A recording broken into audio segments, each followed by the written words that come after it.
आज सुनेंगे माँ दुर्गा की दूसरी शक्ति यानी ब्रह्मचारिणी माता की पावन कथा। माँ दुर्गा की नव शक्ति का दूसरा स्वरूप ब्रह्मचारिणी है। यहाँ ब्रह्म का अर्थ तपस्या से है।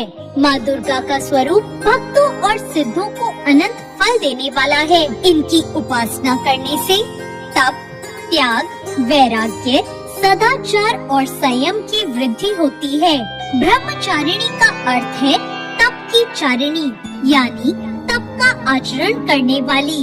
देवी का यह स्वरूप पूर्ण ज्योतिर्मय और अत्यंत भव्य है।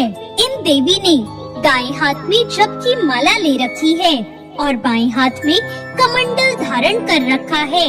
पूर्व जन्म में इन्हीं देवी ने हिमालय के घर पुत्री के रूप में जन्म लिया था और नारद जी के उपदेश से इन्होंने भगवान शंकर को पति के रूप में प्राप्त करने के लिए बहुत ही घोर तपस्या की थी। इसी कठोर तपस्या के कारण इन्हें तपचारिणी यानी ब्रह्मचारिणी नाम से भी जाना जाता है। 1000 वर्ष तक इन्होंने केवल फल फूल ही खाए और शाक पर निर्वाह किया और बहुत से कठिन उपवास रखे। खुले आकाश के नीचे वर्षा और धूप के घोर कष्ट भी सहे। 3000 वर्षों तक टूटे बेल पत्र खाए और भगवान शंकर की आराधना करती रही। इसके बाद तो उन्होंने सूखे बेल पत्रों को खाना भी छोड़ दिया और फिर कई हजार वर्षों तक निर्जल और निराहार रहकर तपस्या की। कठिन तपस्या के कारण देवी का शरीर एकदम क्षीण हो गया। देवता, ऋषि, सिद्धगण, मुनि सभी ने ब्रह्मचारिणी की तपस्या को अभूतपूर्व पुण्य कृतज्ञ बताया और उसकी सराहना की और कहा, हे देवी, आज तक किसी ने इस तरह कठोर तपस्या नहीं की। यह तो बस आपसे ही संभव हो पाया है।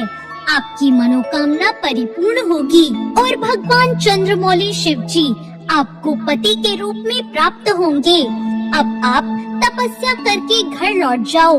जल्द ही आपके पिता के यहाँ बुलावा आएगा। तो ये थी माता ब्रह्मचारिणी की कथा। इन देवी की कथा का सार ये है कि जीवन के कठिन संघर्षों में भी हमें मन को विचलित नहीं होने देना चाहिए।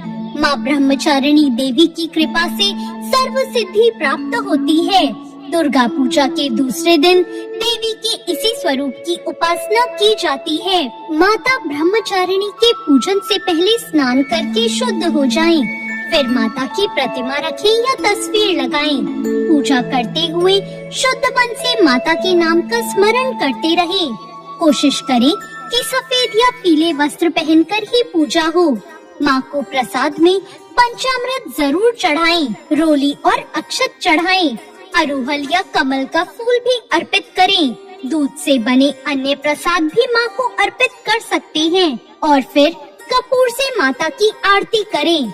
मान्यता है कि ब्रह्मचारिणी माता के पूजन से कठिन तप तो पूरे होते ही हैं, साथ में अध्ययन करने में भी रुचि बढ़ती है। साथ ही स्मरण शक्ति का भी विकास होता है। जीवन की अज्ञानता मिटती है और ज्ञान का प्रकाश फैलता है। तो ये थी माता ब्रह्मचारिणी की कथा।